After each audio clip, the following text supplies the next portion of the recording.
10억짜리 아파트에 사는 70대 부부가 계십니다. 강남의 좋은 곳입니다. 누가 봐도 부자입니다. 하지만 그분들은 매일 통장 잔고를 보며 한숨을 쉽니다. 병원비를 내고 나면 생활비가 모자랍니다. 관리비만 해도 한 달에 100만 원이 넘습니다. 장을 볼 때마다 가격표를 보고 놀랍니다. 딸에게 전화해서 돈을 빌립니다. 집은 10억인데 통장에는 100만 원도 없습니다. 도대체 무슨 일이 벌어진 걸까요? 집값 걱정은 끝났는데 생활비 걱정이 시작되었습니다. 우리는 평생 집 걱정을 했습니다. 집값이 오르면 기뻐하고 떨어지면 슬퍼했습니다. 내 집 마련이 인생의 목표였습니다. 더 큰 집, 더 좋은 집으로 옮기는 게 성공의 증거였습니다. 은퇴할 때쯤 되면 괜찮은 집 하나 있으면 노후가 안전하다고 믿었습니다. 하지만 현실은 달랐습니다. 집은 있는데 살기 힘듭니다. 자산은 많은데 현금이 없습니다. 부자인 것 같은데 가난합니다. 이상한 일입니다. 분명 뭔가 잘못되었습니다. 60대 후반의 한 분이 계십니다. 평생 저축하고 모아서 좋은 아파트를 샀습니다. 30평 중산층 아파트입니다. 시세가 7억 정도 됩니다. 대출도 다 갚았습니다. 완전히 내 집입니다. 은퇴할 때 뿌듯했습니다. 이 정도면 노후가 든든하다고 생각했습니다. 하지만 몇 년 지나니 문제가 생겼습니다. 연금으로 들어오는 돈이 적었습니다. 한 달에 150만 원 정도였습니다. 국민연금과 개인연금을 합친 금액입니다. 처음에는 괜찮을 거라 생각했습니다. 검소하게 살면 되니까요. 하지만 생활비가 생각보다 많이 들었습니다. 관리비만 50만 원이었습니다. 전기료, 가스비, 수도료, 인터넷비까지 합치면 그 정도였습니다. 이미 100만 원이 남았습니다. 식비로 70만 원이 들었습니다. 물가가 올라서 장보기가 부담스러웠습니다. 이제 30만 원이 남았습니다. 여기에 의료비가 문제였습니다. 나이가 들수록 병원 갈 일이 많아졌습니다. 한 달에 약값만 20만 원이었습니다. 정기검진 비용도 있었습니다. 10만 원이 남았습니다. 교통비, 통신비, 경조사비를 쓰면 남는 게 없었습니다. 오시려 모자랐습니다. 저축한 돈을 까먹기 시작했습니다. 한 달에 50만 원씩 부족했습니다. 1년이면 600만 원입니다. 10년이면 6천만 원입니다. 저축한 돈이 빠르게 줄어들었습니다. 불안했습니다. 집은 7억인데 통장은 비어갑니다. 집을 팔까 생각했습니다. 하지만 어디로 갈까요? 더 작은 집으로 가도 전세금이 만만치 않았습니다. 차액이 크지 않았습니다. 이사 비용과 세금을 내면 남는 게 별로 없었습니다. 게다가 더 작은 집에서 산다는 게 마음이 편치 않았습니다. 결국 집을 담보로 대출을 받았습니다. 역모기지론이었습니다. 매달 돈이 나왔습니다. 하지만 이자가 붙었습니다. 집값에서 점점 차감되었습니다. 죽을 때까지 이 집에서 살 수 있지만 자식에게 물려줄 건 없어질 것입니다. 씁쓸했습니다. 그때 깨달았습니다. 집값이 중요한 게 아니라는 걸, 매달 나오는 현금 흐름이 중요하다는 걸, 7억짜리 집보다 매달 200만 원씩 나오는 수입이 더 필요하다는 걸. 하지만 이미 늦었습니다. 젊었을 때 알았더라면 다른 선택을 했을 텐데. 다른 분의 이야기입니다. 60대 초반의 여성분이셨습니다. 남편과 함께 작은 아파트에 삽니다. 20평짜리입니다. 시세는 4억 정도입니다. 주변 사람들이 말했습니다. 좀 더 큰 데로 옮기라고. 여유가 있으면 넓은 곳이 좋다고. 하지만 그분은 만족했습니다. 집은 작아도 불편하지 않았습니다. 부부 둘이 살기에 충분했습니다. 대신 그분은 다른 데 투자했습니다. 배당주를 샀습니다. 부동산 리츠도 샀습니다. 예금도 들었습니다. 매달 안정적으로 들어오는 수입을 만드는 데 집중했습니다. 결과는 놀라웠습니다. 매달 300만 원 정도가 들어왔습니다. 배당금, 이자, 임대 수익을 합친 금액이었습니다. 연금 100만 원까지 합치면 400만 원이었습니다. 충분했습니다. 여유로웠습니다. 저축도 했습니다. 생활이 편안했습니다. 마트에 가서 가격 걱정 안 했습니다. 먹고 싶은 거 샀습니다. 병원비 걱정도 없었습니다. 아프면 바로 갔습니다. 여행도 갔습니다. 1년에 2-3번 해외여행을 했습니다. 손주들 용돈도 줬습니다. 기분이 좋았습니다. 무엇보다 마음이 편했습니다. 통장 잔고 보는 게 즐거웠습니다. 늘어나는 숫자가 보였습니다. 안정감이 있었습니다.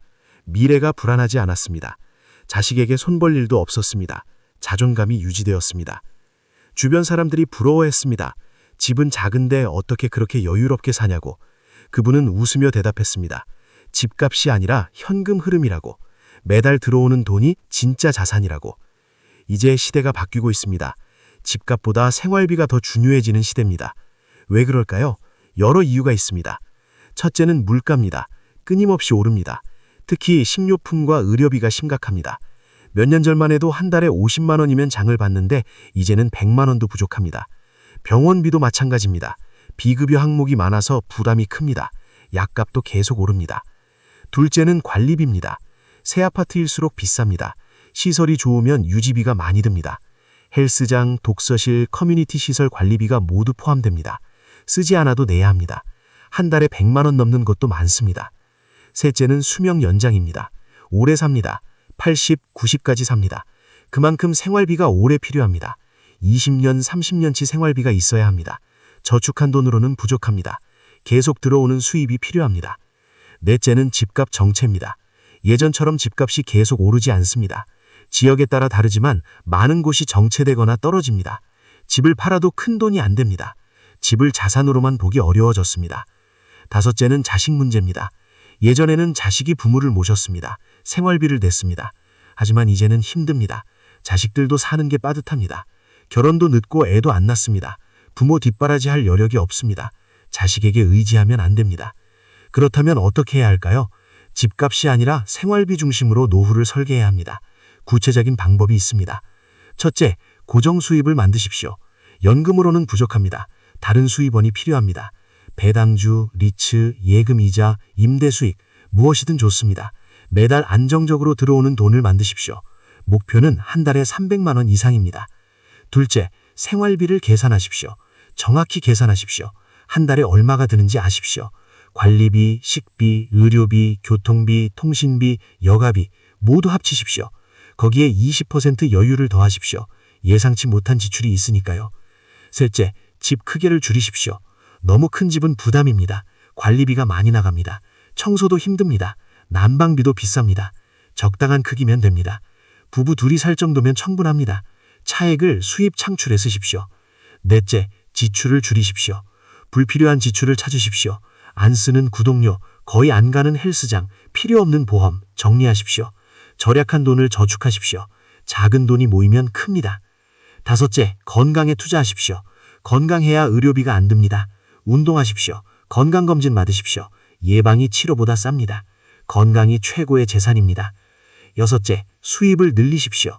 은퇴 후에도 일할 수 있습니다. 작은 일이라도 좋습니다.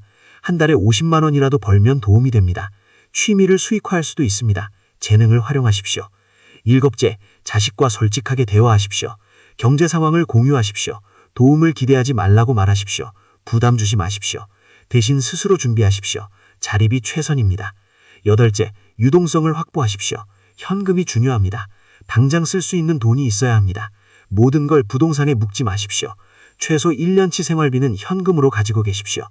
아홉째, 보험을 점검하십시오. 필요한 보험은 유지하십시오. 특히 실손보험은 중요합니다. 불필요한 보험은 정리하십시오. 보험료도 고정 지출입니다. 열째, 계획을 세우십시오. 구체적인 노후 재정 계획이 필요합니다. 전문가 도움을 받으십시오. 재무설계사와 상담하십시오. 현재 상황을 진단받고 대책을 세우십시오. 집값에 집착하지 마십시오. 큰 집이 행복을 보장하지 않습니다. 중요한 건 매달 편안히 살 수 있느냐입니다. 통장에 여유가 있느냐입니다.